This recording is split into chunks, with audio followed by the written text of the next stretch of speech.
Hey, hockey fans, welcome to the Across the Pond Hockey Podcast YouTube channel.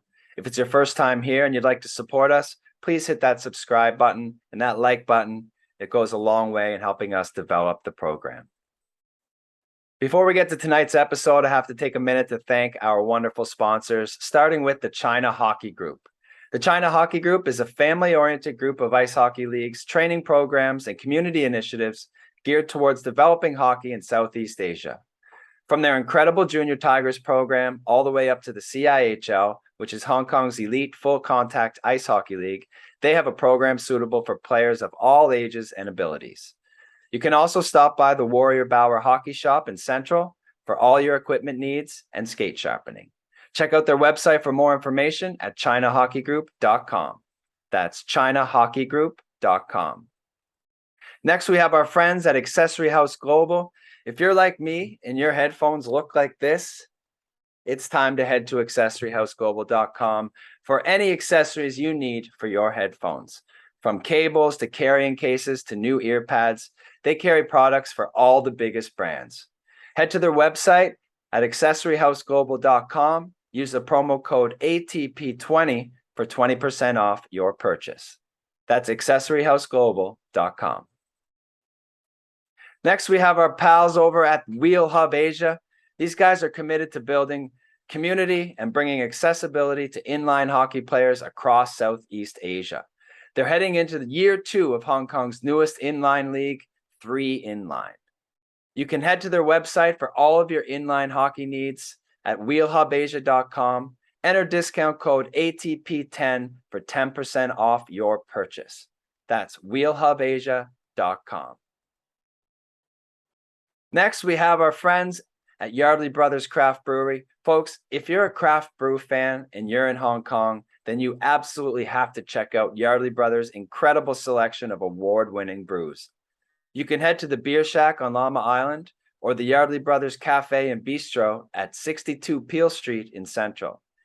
If you can't get out of the house, no problem. Just head to their website, yardleybrothers.hk, and you can get their delicious products delivered right to your door. That's yardleybrothers.hk. Last but not least, a huge thank you to Mr. Paul McLean at Sunset Studio in Kennedy Town for always making the podcast sound great. If you're looking for a place to jam with your band or record a new song, check them out on Instagram at sunset_studio_HK. That's sunset_studio_HK. Folks, the websites and description will be in the description.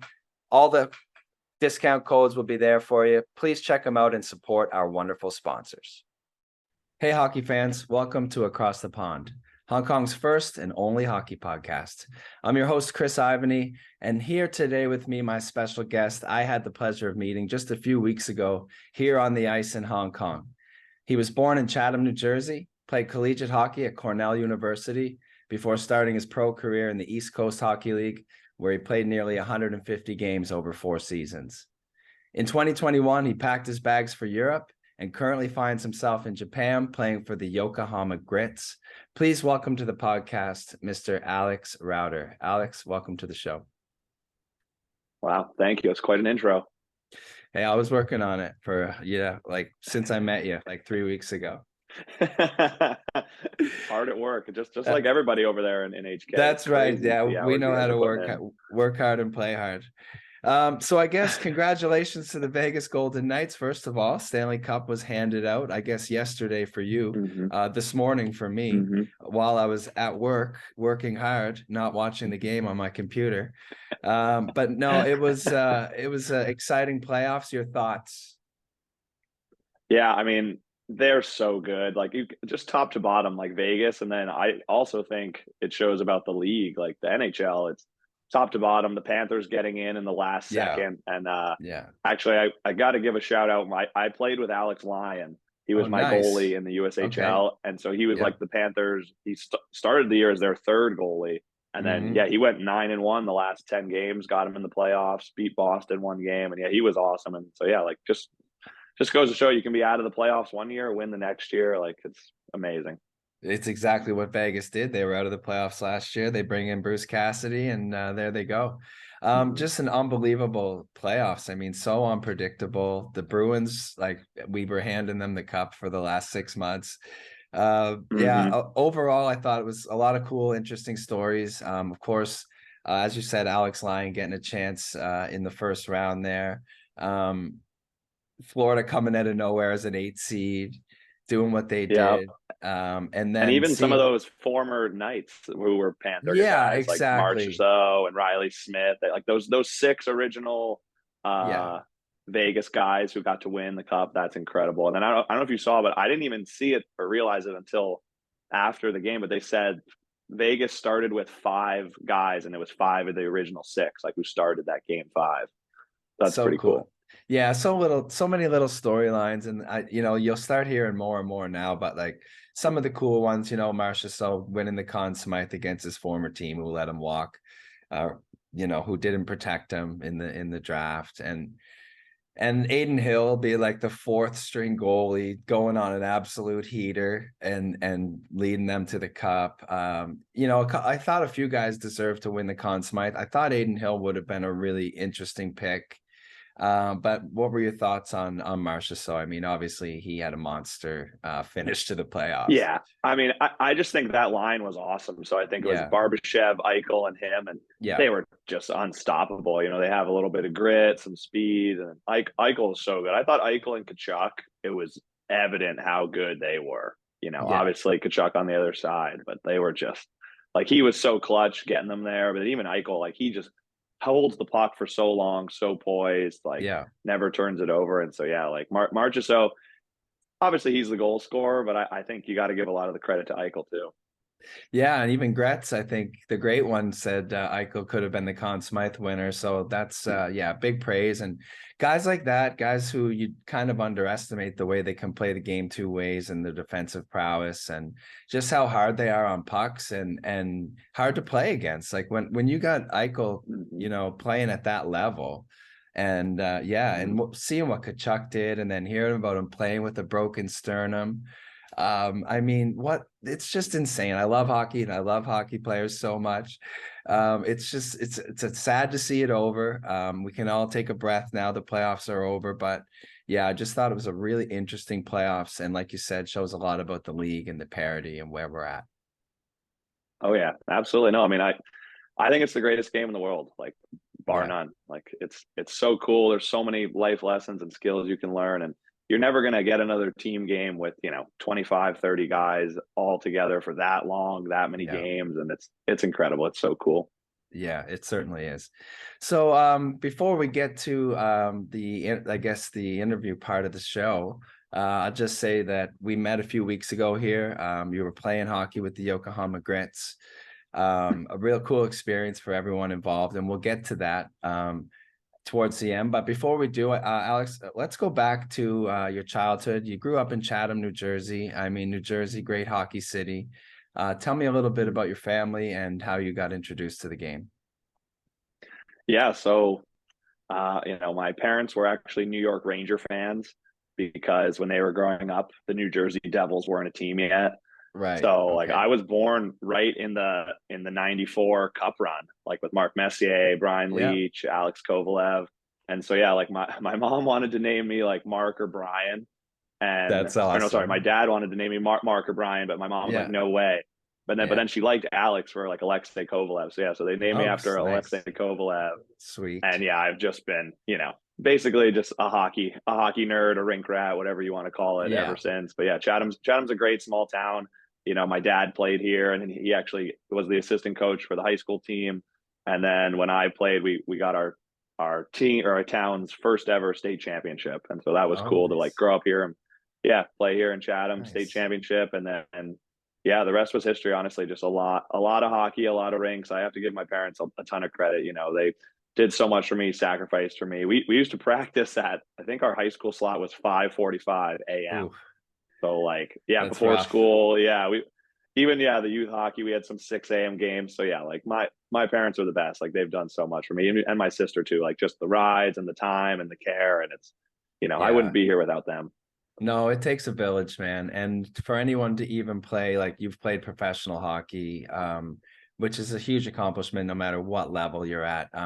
So the sacrifices people make, and then, you know, in moments like this, you have to give thanks to those people because, yeah, like you said, instrumental and a huge part of where you're at today.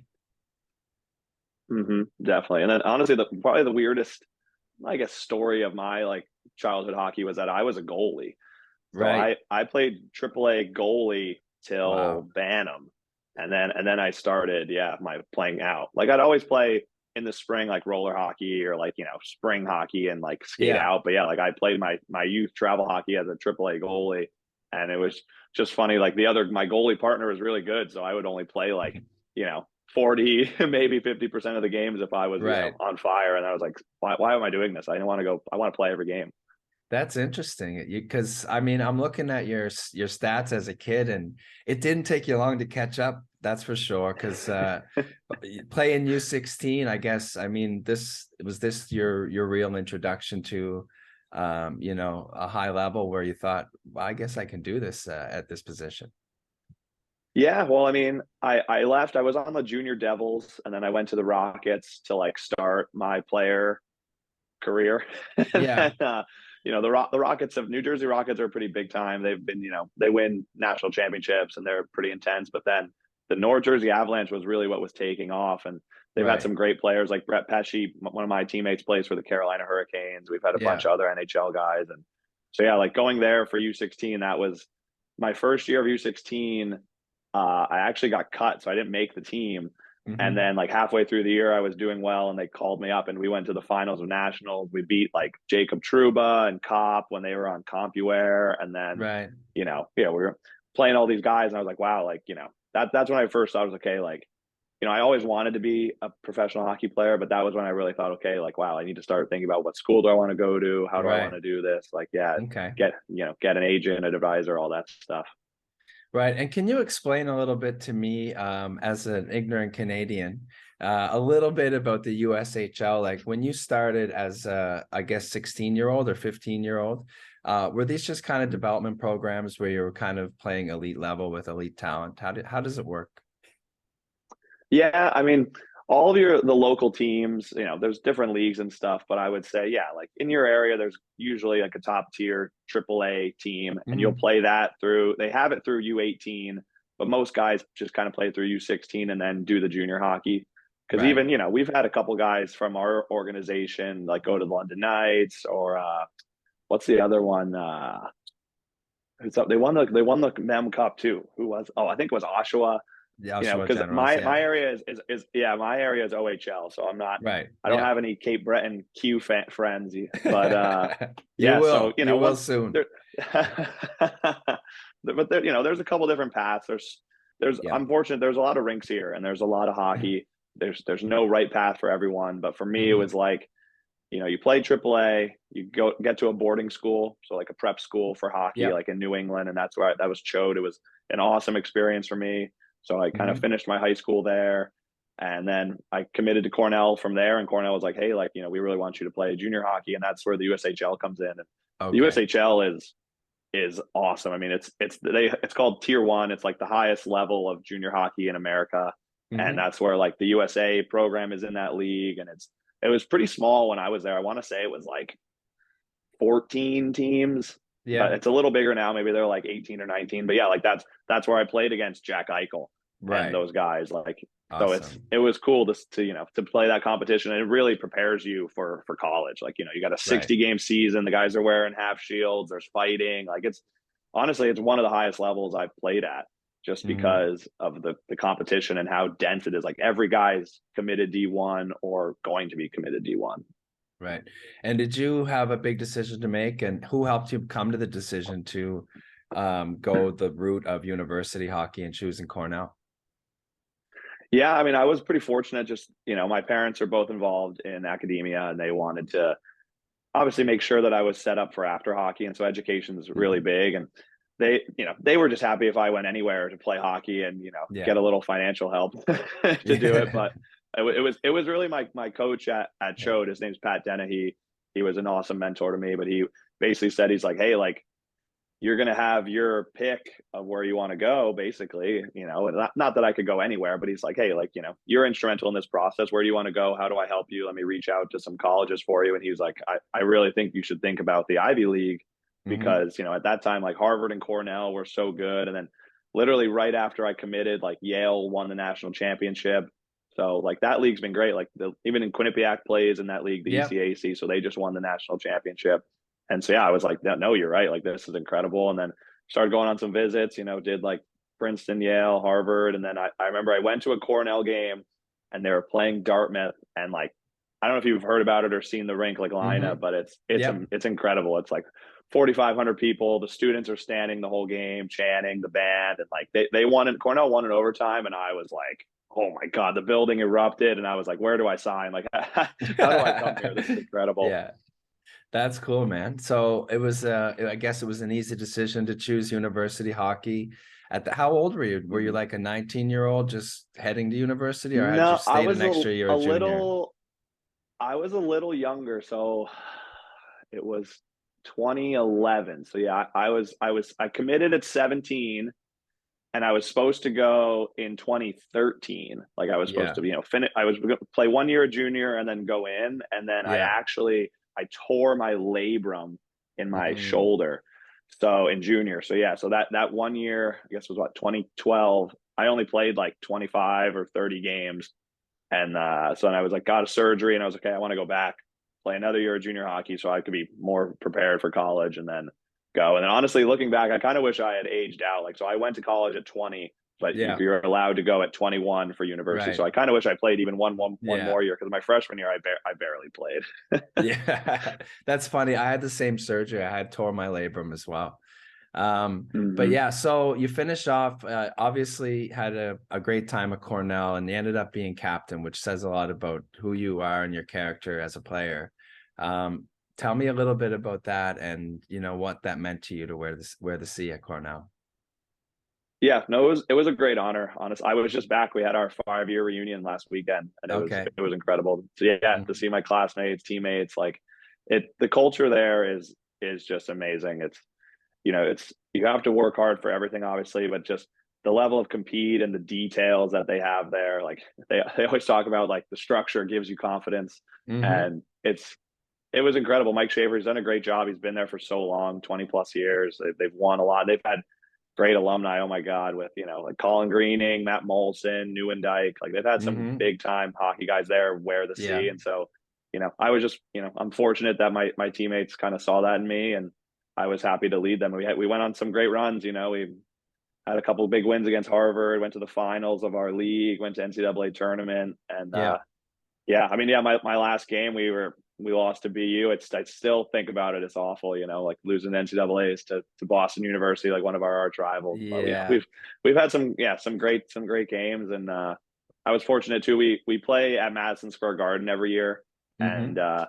we actually beat BU that time for that it's like the Ned Harkness Trophy, and so yeah, that was cool to get the cup and skate around at MSG. That was awesome. Awesome, man. I mean, I know you had a really great team your final year. You guys won the regular season championship. Was it like a little bit harder pill to swallow to not go all the way that season?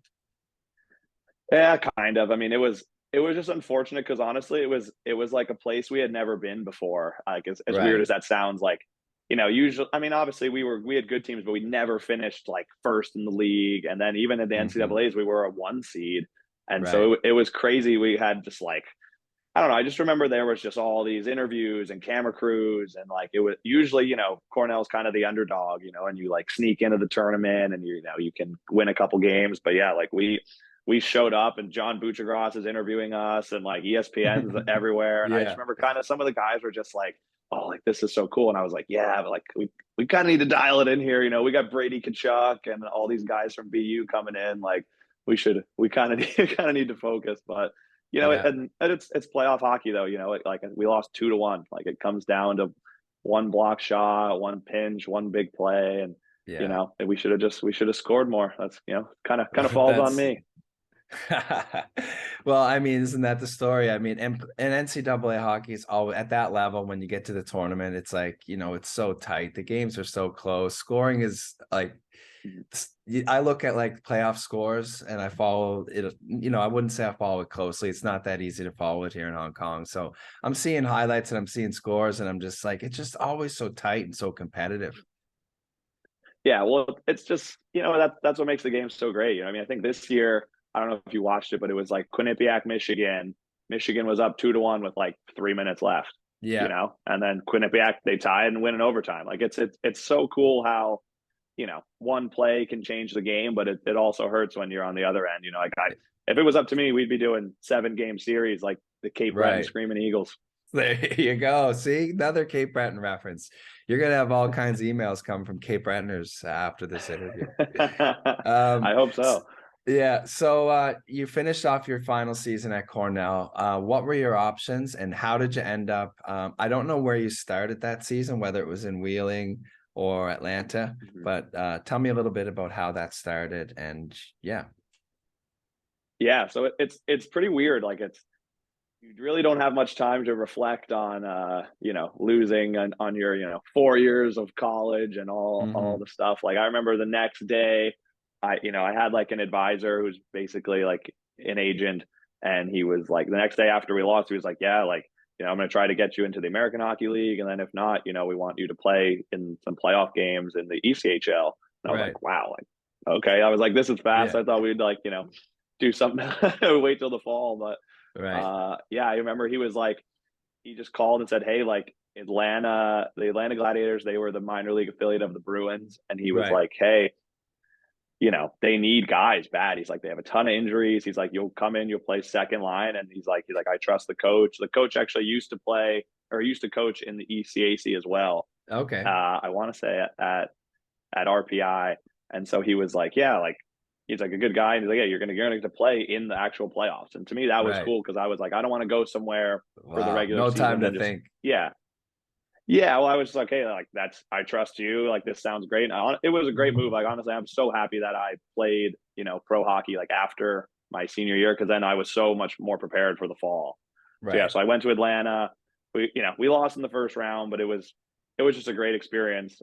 And then I remember in the summer, he was okay. Like the coach left from Atlanta. I don't even remember where he went, but he left. And then in the summer, it was between like Manchester Monarchs, Wheeling Nailers, or the South Carolina Stingrays. And like, basically my same thing. Like my agent said, okay, the Wheeling Nailers, they have a new coach. His name, it was Marc Dennehy at the time. I think he coaches in the American League now, but he was coming from Merrimack, and I had played them a bunch, like played against them with Cornell. And I was like, oh, so he knows me, like I should go there. And then it's just funny because, he didn't even make it to like the fall before he got a new job. Oh shit.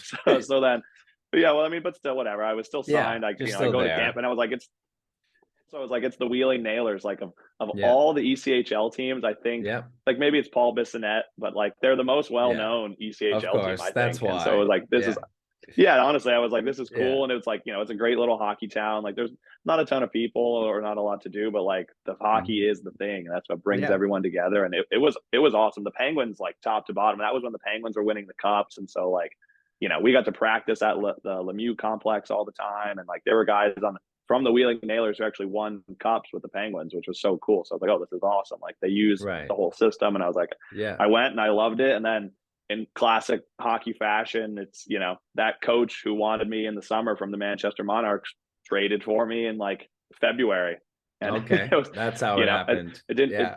It didn't take too long, but it's just funny how it all works. Like, I could have been in Manchester, honestly, I could have been there like my whole first couple of years, but then just how it all shook out with the trade, it was Wheeling to Manchester. And then you went on to a couple more teams. Is there one team or one?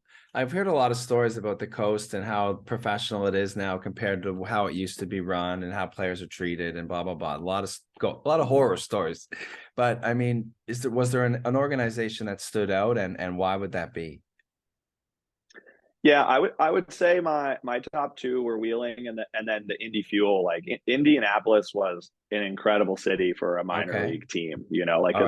Because it's a major league city, like with the Colts, the NFL, and the NBA team they have there. Like it's an awesome city. and they were pretty new. I want to say they were maybe like 5 or 6 years in, but the owner and the staff there, like they care about the players. Like the Right. apartments are top notch, the travel's amazing, the food's awesome. Like they were great. And so honestly, Indy kind of has my heart. That was like a second home for me, and I love Yeah. playing there. And even through the pandemic, like that was a thing. They were willing to play through the pandemic, where they're probably losing money at every game with like the Right. reduced capacity. And Hmm. but yeah, like it was top notch. Like I saying, I didn't have any horror stories there. I mean, it was unbelievable, and our teams were great, and guys moved on to the American League or to Europe, and that's the thing. Like Indy was an awesome place for me. I guess that I probably played the most games there of any place. I had basically like 2 full years there, and it was Right. awesome. That's really cool. And I mean, at that time, are you thinking, what am I gonna do? Am I gonna stay in the East Coast for the next 10 years? I mean, obviously in 2021 was your last year with Indy. What sparked the change, and how did you end up moving to Sweden? Yeah, well, honestly, when I first started pro hockey, I was like, oh, I'll play a couple years in the coast, a couple years in the American League, and then I'll be Yeah. in the NHL in no time. And Yes. and you know, Yeah. and I wasn't naive. Like I understood that there's great players everywhere, but the problem is Yeah. it's just a numbers game. And so Yeah. for me, like I'd been to NHL rookie camps, development camps, AHL tryout camps, and it's like, you know, you do it for so long, and I was there for 3 years, and I just felt like I wasn't getting where I wanted to go. Like Hmm. obviously everyone wants to make the NHL, but even I just felt like I was doing the same thing over and over again and not getting the result I wanted. And so I was Right. like, okay, I need to change. I need to change this. So I was like, Okay. hey, like I wanted to, I basically reached out to like an agency who handles Europe, and I was like, hey, like what are my options? What can I do?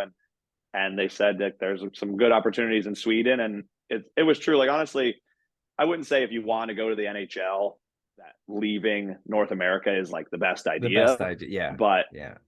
no, but that that's certainly not the case. But there are other avenues to the NHL other than Of the course. minor leagues, and so that's why I was like, okay, like let me see what Europe is like, and honestly, even by worst case, I can play in Europe for the rest of my career, and it'll be awesome. Yeah. And so yeah, like he was like, yeah, let's go to Sweden. It's a great opportunity. The league's amazing. Like the players are amazing, and he was right. Like I think that league in Sweden, the Allsvenskan, that's like the second league, like right under the SHL. That was probably the highest level of hockey I've ever played. Like the players Right. are unbelievable, man. Like the rinks are like oceans. Like they're so Yeah. big and so Yeah. wide, and they skate so well. But you see it, like even Sweden's Yeah. always in the conversation for the Olympic Oh, gold, of and they have course. great Yeah. players, the Sedins and Backstrom. Yeah. So yeah, like Yeah. going over there was awesome. And so it was funny how it all, well, I guess we'll probably go into it in a bit. It was funny how it Yeah. all shook out after, but like going to Europe, it was a no brainer. It was like, a new brand of hockey. It was exciting. And I was so excited to get over there. Before we get to that, though, you just kind of brushed past the fact that you've been at a few NHL and AHL rookie camps. Tell me a couple of your experiences, or maybe about your first one or memorable moments. Uh, it's pretty funny because they've just changed a lot. So like, my first one in 2012, so like my draft year, like I Yeah. didn't get drafted, but I got some calls to go to camps, and uh I'm a Ranger fan, and the Rangers called, and so I was like, okay, obviously I want to go to that camp, but Yeah. I wasn't really thinking that like John Tortorella was the coach. Oh, geez. So yeah, a pretty notorious hard ass. And Yeah. so, that camp compared to I went to the Sharks camp like during college, like San Jose Sharks, and they were just like two polar opposites. Like the Yeah. Rangers, it was anyone on an entry level contract had to go. So like Right. NHL rookies. So we had like JT Miller, Dylan McElrath, Jesper Fast. Like the lineup was insane. The guys were so good, Yeah. and it was like 2-a-days. We're doing like off Oh, ice man. training. We're running. Like there was so much testing. I remember Yeah. we did this one test. It was 8 laps ice as 8 fast as you can. And laps. I know, and I was like, I mean, I guess maybe it's like a shift because you're supposed to do it in like less than a minute, but it was like Right. people are dying, and like but Yeah. it was cool. I mean, man, it was awesome. It was so cool to be there and to wear the Yeah. Ranger gear and the sweater, and like it was awesome. But then going to San Jose was a little better. Like we had a couple big names there because they were young. I'm trying to think, like Kevin LeBanc, Timo Yeah. Meyer was there, Hmm. but that one was a little better. It was like, okay, let's go do a workout on the beach. Yeah, And then yeah, exactly. a 3-on-3 tournament. Because I think now the NHL understands, like, we don't need to grind these players down. Like, this is a development thing. Like, they're rookies. Like, we should help them, make them better. So yeah, like San Jose was cool. And I'm sure now, but in the summer of 2023, they're probably doing one ice session a day, maybe a couple workouts, and then just more teaching about nutrition and how to handle your Right. body and stuff. But yeah, like it was cool. I mean, man, yeah, I've played with some great players and done some really cool things. And I've just been fortunate that it's been such a good ride. I've had so much fun and met so many great people. Well, the moral of that story is that John Tortorella's reputation is on point. On brand, no, 100%. I mean, but honestly, I think if anyone can turn the Flyers around, it is him. Like, I don't think players should be afraid of a hard coach. Like, he He's just expects the best of you and wants you to be better. It's not that hard. he's turned around a lot of teams. You can't do that for too long. That message wears out after a few years. But Oh yeah, no, he's the master at it. I mean, he's exactly. won a couple Jack Adams. I mean, come on. Oh yeah, and like the cup with Tampa Bay, like he I started the know. whole Southern, revolution in hockey. Yeah, he certainly was a big part of it. Before we get to Sweden, though, if you could name a player, the best player you ever played with, just who comes to mind right away? Man, there's a lot for so many different reasons, but I mean, yeah, like John Gaudreau, Johnny Hockey's pretty good. Let me tell Yeah, you, like, he's just all right. he's from South. He's from yeah, NHL All Star. But no, they're Yeah, just like the way he plays though too. Like, I don't know. He's from Jersey, and I played with his brother in the USHL, and then we always do stuff in the summer. And yeah. he's such a good guy. But just the way he plays, he's so dynamic. Oh Like, yeah. every time he has the puck, like, anything can happen. And that's kind of the same thing too with oh man, like those guys in the development camps too. Like, obviously Timo Meyer and JT Miller, they're big time. But Mhm. even some of my Cornell teammates, like Cole Bardreau, he was a senior when I was a freshman. He won like the gold medal at the World Juniors, and he's played in some Mhm. NHL games. He scored his first NHL goal on a penalty shot, and that was Wow. cool. But man, he was just so strong and just so gritty, like the most tenacious forechecker and penalty killer. Like, that's the thing. He's one of the hardest workers you'll ever play with, and he's a guy like you always want on your team. So Right. that's the thing. Like, there's been some great guys, man. It's hard to single them out Yeah. too. Even like, and then even defensively, Yeah. I'd say yeah, Brett Pesce is Mhm. just never gets beat. The best stick, like 2-on-1, he'll bat out the saucer pass every time, Right. never gets beat. And then Alex Lyon, the Florida Panther in the net. Look at me, I'm making like an all-star team of Yeah. I'm just a thinking of first team all-star multiplayer. how many of these guys you're going to introduce me to as for future podcasts. Get them on the pod, yeah, I'm across the like pond. marking No, it down they'll here on do my it. phone. Like, yeah, who are these guys? No, I'm just kidding. So you obviously have been around a lot of talent. You've been around the game a long time, and some of the cool parts. And you mentioned like being in the smaller markets in the East Coast League, but you're it in town. And I think that's kind of the story that I get from most people who played in Europe is you're the big ticket in town. If it's not like a huge soccer city or town or whatever it is, you're the ticket in town, and fans are passionate and the stories. And I've seen it firsthand here in Asia. I've never seen live hockey in Europe, but just the passion that they have for live sports. And what was that first year like? I mean, going to Sweden and a completely different culture, completely different atmosphere of hockey. Tell me a bit about that.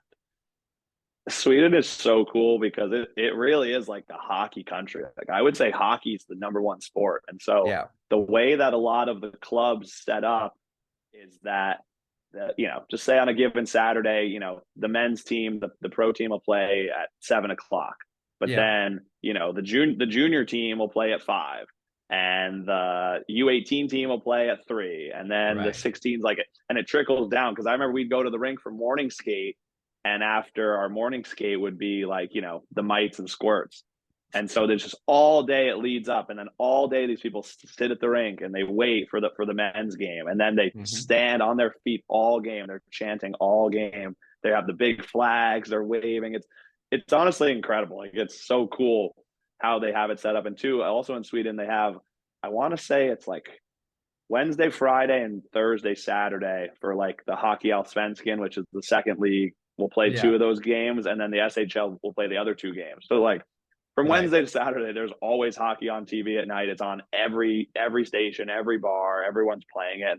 You know, everyone's just obsessed. It's cool because it's just so much camaraderie, and there's just all the rivalries with the towns and the teams, and it was cool, man. You go to an opposing arena and you're gonna get booed, you're gonna get heckled. Yeah. Like it was Oh, big intense, and time. and yeah, and if you lose a home game to a rival, like you're gonna hear about it even from I'm walking to get lunch and they're like, "You guys suck. You Yeah. guys should have won, Router. You should have scored." I was like, "You're right." Yeah. That's hilarious. And it seems like you played on a couple other teams. You ended up in Slovakia and Denmark. You did one season in Sweden.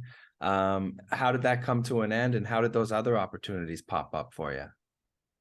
Yeah, so it's pretty weird. Whenever I have a season where I move around, it's not just once. It's usually a few times. But Yeah. the Slovakia thing was like Sweden until Christmas, and my family was there, and it was an unfortunate situation, just where like I wasn't playing very much. Like I was in and Right. out of the lineup. Like even if I dressed, like over there they dress 13 forwards and 7D. So Okay. like normally, Yeah. North America's 12 and 6. So yeah, like if Yeah. you're that extra player, you just don't play. So there were some games I would dress and not play a second.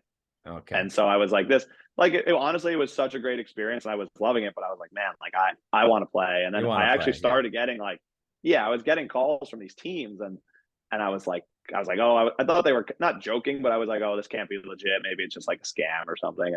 But then, yeah, this guy from Slovakia kept like texting me and calling me, and I was like, okay, like I should, reach out and see what was going on. And I was like, yeah, hey, like, am I, do you really want me to come? And they're like, yeah, we need guys. Like, we're trying to make the playoffs. And I was like, okay, yeah, like Hmm.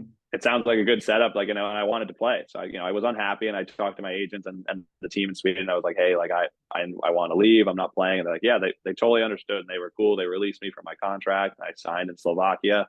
And so, yeah, I think like Hmm. I had Christmas in Sweden, and then I was in Slovakia on like the 26th or the 27th, Wow. meeting all these new guys. And yeah, and like all the leagues are just a little different, Hmm.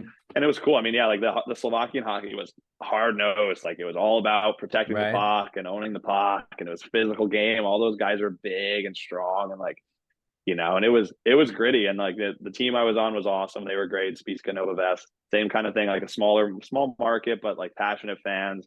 Hmm. And then I think I was only there for maybe like a month or 6 weeks. I don't remember, but same thing happens. There's a deadline in Europe to Yeah. switch teams and like sign new players. And one of my teammates from the Wheeling Nailers was playing in Denmark, Hmm. and they had somebody get hurt, so they had one more import spot on the roster, and they were like second place in the league. They were trying to win the whole thing, and he was like, man, like I don't know if you're willing to leave, but like it would be awesome if you would come over here. And I Yeah. was like I already left once. So why not? Let's do it. Let's try to Yeah. win the whole thing. so, Yeah. so That's then cool. at the no, it was so cool. The European deadline, I went to Denmark, and so Denmark Yeah. is also in Scandinavia, similar to Yeah. Sweden. And Sander Hmm. Juska, like the fans there are unbelievable. It's so cool to have like a player of the game after the game, and then all the fans like in the middle of the rink, and like they're chanting your name, and it's incredible over there. And I wish that one I feel bad about too. That's like losing at Cornell. I feel bad about losing in Denmark because we had the team to do it. Like we were the best team in the league, I thought, on paper. And Yeah. we actually, the team that won the playoffs, we had beat them like handily. I think it was 3 or 4 to 1 like a week before the playoffs. So I was like, we Right. felt so good. And then we got upset. Yeah, we lost. We were this 2 seed. We lost to the 7 in Game 7, double Oh no. overtime. Oh I no. know. And we were up 3-2. Like, yeah, like we had Uh, so many chances to close them out, and we heartbreaker. I know. But yeah, Look, yeah, man, no, it was incredible. It was winning an the incredible year. opportunity to win championships and winning championships, it doesn't get old. It's never to be overrated. It's always something that, not everyone gets to experience, no matter what the level is. It's like I tell people all the time, like just appreciate it, like even the opportunity, like you said. And what happened after that? I mean, did you have opportunities to stay in Europe? And I guess we'll move on to your current destination, which is in Yokohama, Japan. I mean, that's pretty Mhm. wild. How did that happen? Yeah, I mean, basically how it shook out was that I would have loved to return to Denmark in the Yeah. first Sauna Yuska. That would have been amazing. But then basically the staff there wasn't too pleased with the core group of imports. And so they made a lot of changes, like when you don't win, change happens and it's Yeah. understandable. And so yeah, they didn't want me to go back there. And so I had some other options in Europe that I could have looked into, but basically I had a former teammate of mine, Matt Nuttall. He went to Okay. Cornell and he played for the Yokohama Grits. Yeah, so in their Yeah. first ever season, and I was Okay. talking to him, and he was like, "Man, like he's like Japan is incredible." He was like, "You if you went there, I think you would love it. It's like the best place to play." And he went during COVID. He was at like peak COVID. They couldn't do anything, and he loved his experience. And I was like, "Wow, like if everything's open now, like it's probably going to be 10 times better. Like I should hear this guy out and give him a call." So yeah, I Hmm. talked to Takashi. I don't know if you met Miko. You probably crossed paths with him a little in Hong Kong. Takashi Miko Shiba, and Yeah. so he's like the GM of the Grits. And he did his business school at Dartmouth, so he's very Americanized, speaks great English. And Yeah. we had a call, and he was like, "Hey, we only have 2 import spots, but we need more than a player. We need someone who's going to help our staff, help the team, help the other players. Like they were a new team. Last season was only their third season." And he was Right. like, "Yeah, he's like, we're looking for someone who can contribute in many ways." And I was like, honestly, that's incredible. Like I would love Great to help grow the opportunity. game in Asia. Yeah. Exactly. It was so cool. And I was like, I can't turn this down. Like this is awesome. And then yeah, I mean I'm hoping to go for year 2 in the fall. So yeah, it's crazy. That's really exciting, man. I love to hear that so much. And I had Chris Wakabayashi on the show a couple seasons ago, who's a coach of the Free Blades, is it? So I know a little bit about the league, and I know a little bit about the competitiveness of the Japan of the it's called the Asia League Ice Hockey, right? So I know a little bit about Yeah. it, but yeah, a lot of people that listen might not know about a lot about the league. And you had a tremendous first year with this team, like 40 points in 40 games. That must have been a real refreshing opportunity for you to contribute offensively and kind of rejuvenate your scoring touch a little bit. Tell me a little bit about that and the level of hockey in Japan. Yeah, I mean, I don't think it gets enough credit. So I mean the Asia League has really gone through so many transformations because Hmm. obviously with everything going on in Russia politically, like they don't want to let that Russian team play who usually is in the league. And then Hmm. there were multiple teams in China, I guess, preparing the players for the Olympics and stuff. So they've had anywhere between 2 and 3 teams from China play in the Asia League, and then same thing with South Korea. So like usually I would say there's almost around 10 or 12 teams, and then right now just because of after COVID and financially and everything, like we only have 6. We might get a 7th. They're still working on that, but right, yeah, so like Hmm. you basically take a 12-team league and merge it into 6, and so like the level's super high. There's a bunch of guys who have played in the AHL, ECHL. Every team now they're going to get 3 imports per team.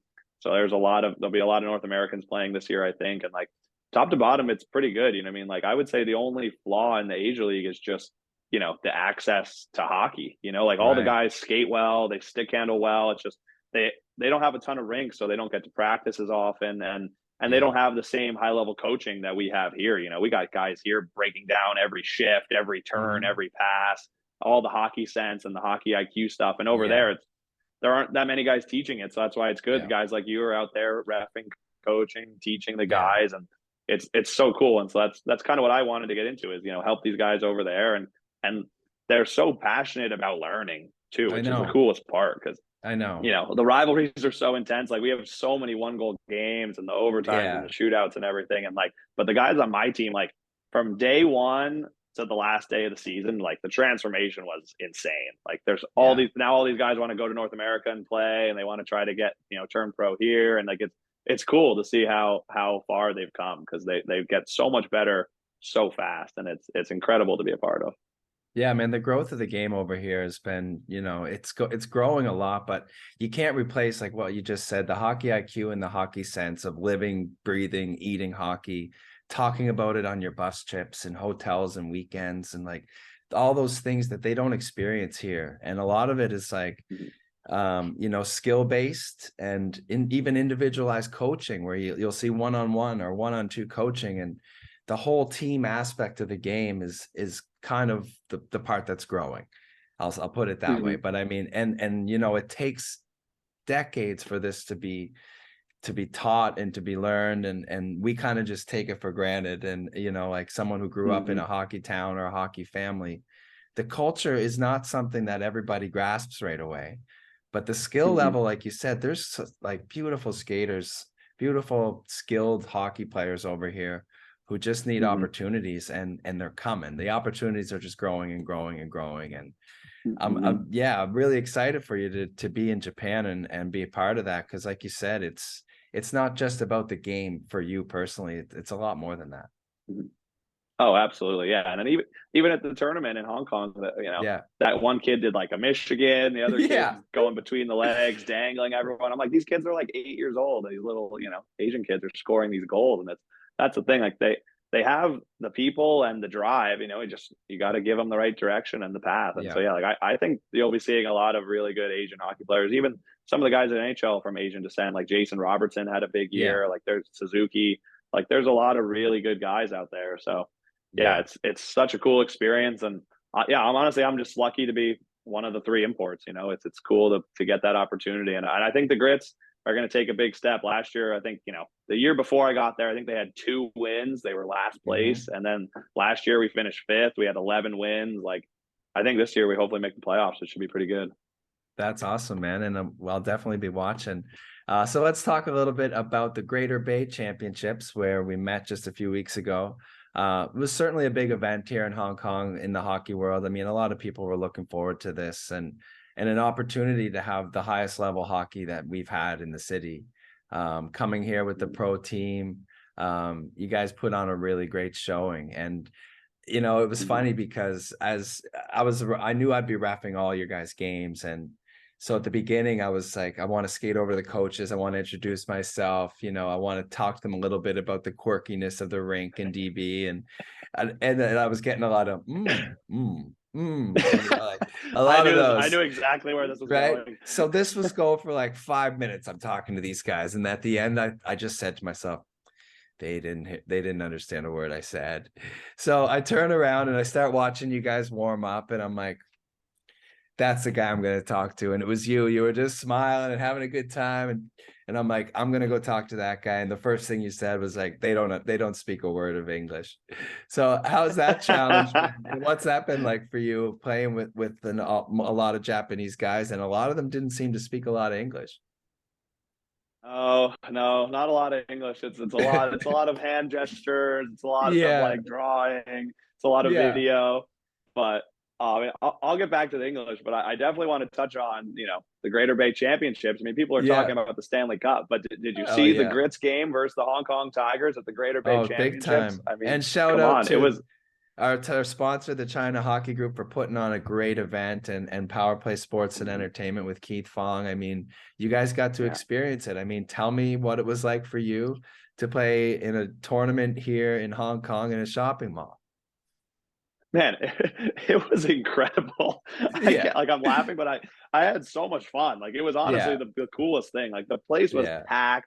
The youth hockey all day, the adult leagues, like that was cool to see too. Like that team from Russia, and like the whole thing was amazing. Like, you know, first class. Like, I mean, you know, staying at the resort, the hotel was awesome, and an easy shuttle to the rink. And obviously, the rink's in the middle of a shopping mall, but it honestly is kind of good. You get a lot of foot traffic. There's plenty of restaurants around. Like, it was incredible. Like, it was so cool. I hope we go back because it was so much fun.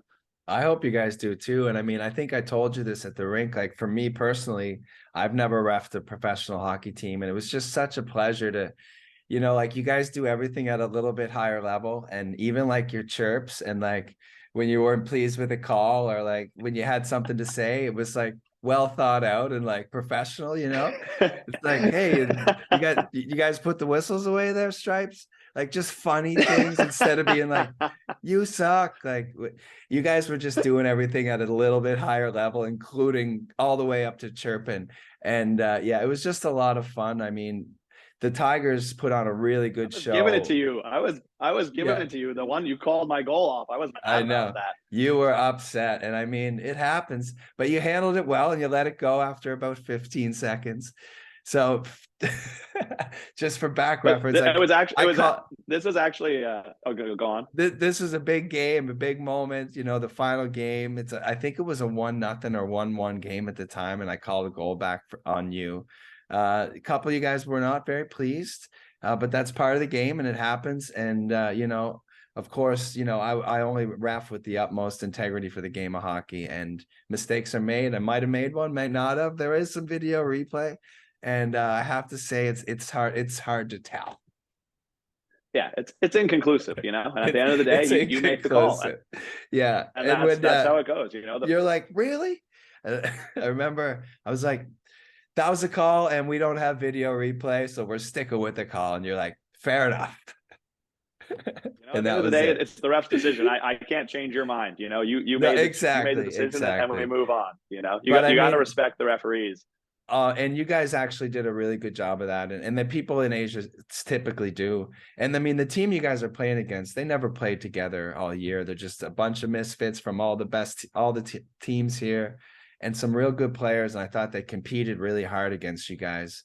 At times, it was noticeable how different level you guys were at. And also, you know, like just throughout the 3 games, it was supposed to be a 4-game series. It was knocked down to 3. And I think that was a good choice just for, you know, for everyone involved. But they ended up taking a game from you guys, which was their Stanley Cup. And you guys were really good to them, I think, in game 1, because game 1 could have got a little bit out of hand as you guys started putting it to them in the second period. But, you know, like you said, overall, it was such a cool experience for everyone involved. And the guys are still talking about it.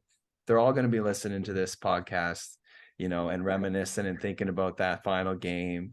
And, you know, you had the opportunity to play with Hirano and Martin Korea. I mean, I was having flashbacks seeing Korea going down the ice and Oh yeah, just some of his mannerisms. And he had a breakaway in one of the games, yeah, against Gabo, and Gabo stopped him on the breakaway. I'm like, he just stopped Korea on a breakaway. Like, there was just so many cool moments.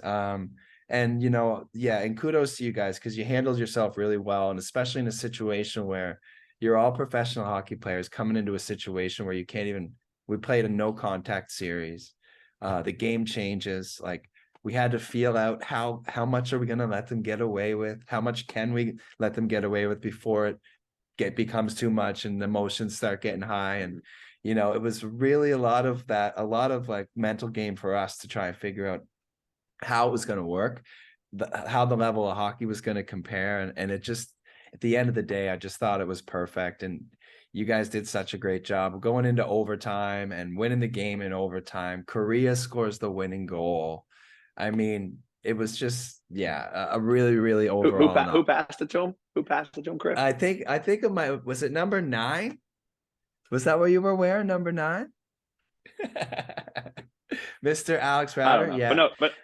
but no, you're right. It was incredible top to bottom, and honestly, for me, getting back to the English and Japanese, like Yeah. it was so nice for me to have to be the translator, Right. because usually Yes. when we're in Japan, I'm on the island and these guys are helping me Right. translate for me. But in Hong Kong, everything was in English, and these guys are like, "What did he say? What Yeah. is it?" And then so then I get to translate for them. It was awesome. Really cool. And there was so many cool moments. Like, I don't know how many people know is Yoshiro Hirano. He's one of the most talented, skilled players I've seen live in a long, long time.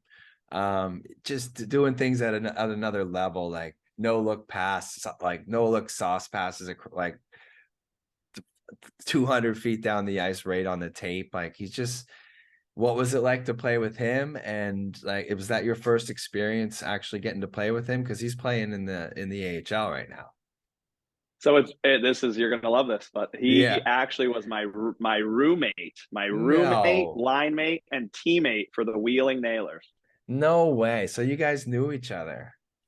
Yeah, and so like That's honestly, really like cool. I helped him, you know, when he came to America. He played in the USHL as well, but like he came to America pretty raw, so like I had to help him get a bank account, you know, Yeah. drive him around. Like, yeah, help him translate some stuff. And so, yeah, like, we were great friends. And then it's hilarious that, like, 5 years later, I'm calling him like, hey, I might play for the Yokohama Grits. Like, well, what do you think about Yeah, that? that's wild. Great connection. I know. And sorry, I was just getting a call there, but no, Yeah. yeah. So yeah, Yush, honestly, in my opinion, Yush is the greatest Japanese ice hockey player to ever play. Wow. Like, he's So unbelievable. skilled, man.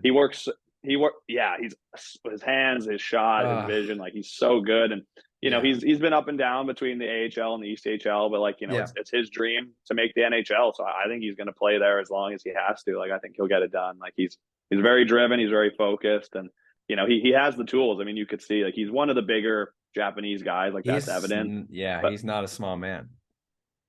he just protects the puck so well. And like I Yeah. said, like, he knows what he wants, and he's going to do it. Like, he could make way more money playing in Asia, playing for any of these teams in the league. Like, Right. I'm sure they fight over him every year, but he's like, no, like, I want to be in North America. I want to make the NHL. I think he would be the first ever skater to make the NHL. I believe they had a goalie play some games. The goalie for Yeah. Nico is Fuka Fuji. I think he's played some NHL games. So maybe he is the greatest player. Yeah. But Yeah. I think that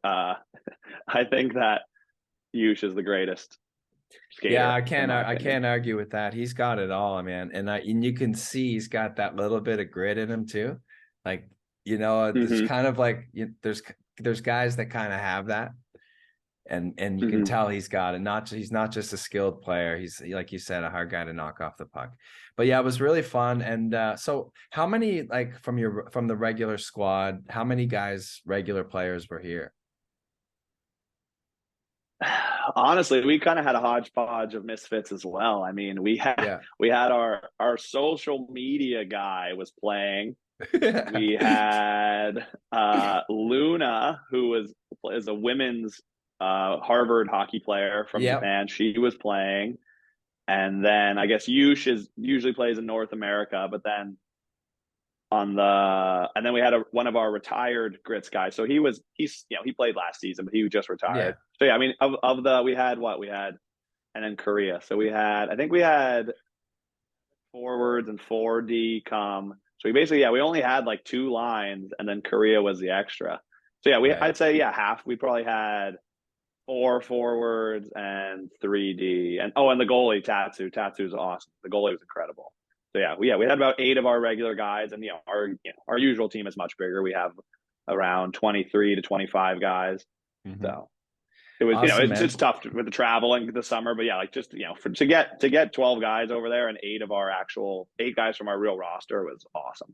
Well, the fact that you guys had a great time, and it sounds like you're speaking highly of it, and hopefully it's something that will continue, because we need more things like this. It's things like this that the kids look forward to. It's things that motivate them to play harder, and it helps grow the game. So I hope we can make that happen, and I hope you're back in Yokohama next season. Please, I hope so. Tell Miko we're waiting for the contract. Well, if there's anything I can do, you send him my way, and I'll have a chat with him. You can get him on the podcast for sure. He would love it. He's got a crazy journey and a crazy story. Let's make it happen. Before I let you go, Alex, I have a little segment on the show called Overtime, where I'm going to ask you some rapid fire questions. You just answer them as quickly or the first thought that comes to mind, and then one special question for you at the end. And before we do that, how can people find you on social media? If somebody wants to reach out, where can we find you? Yeah, so I have Instagram and Twitter. I have Facebook too, but like, my usual handle is Alex Rauter 9. So it's RAUTER 9. That's Instagram and Twitter, and yeah, I'm pretty active on both. All right, boys, blow up his Twitter feed. All right, let's random get to questions about anything. Random one-timer questions that I should have asked him instead of these ones. All right, question number 1: Habs or Leafs? Leafs. All right, Lemieux or Gretzky? Gretzky. Probert or Domi? Domi. Waugh or Brodeur? Waugh. Orr or Lidstrom? Orr. Claude Lemieux or Brad Marchand? Brad Marchand. Yzerman or Mess? Oh, Messier. Bowman or question. Burns? Bowman. Ron or Don? Don. Shootout or no shootout? Shootout. All right, one final question just for you. If you could have two line mates from any time, any era, and one team to skate on together, who would the team be and who would be your two line mates? Oh my God, that's unbelievable question. Oh. I mean, I think I have two ways of going about it. I have like the full nostalgia where like if I could play on the 94 Rangers with Messier and Graves, that would be unbelievable.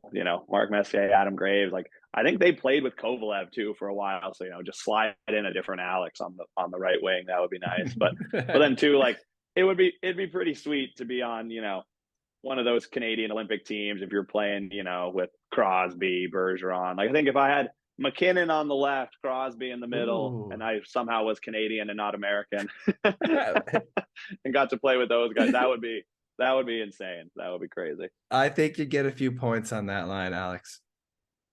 We do just fine. Yeah, unreal. Well, anyway, I know you're very busy doing a lot of work back home in the summer. Wish you nothing but the best. Thank you so much for taking time to talk to me. And that was Across the Pond, and that's a wrap. Thank you to our amazing sponsors, the China Hockey Group, Wheel Hub Asia, AccessoryHouseGlobal.com, Yardley Brothers Beer, and of course, Sunset Studio. Check us out on Facebook and Instagram at Across the Pond HK. Email us, send in your comments and questions to the show at any time at acrossthepondhk@gmail.com.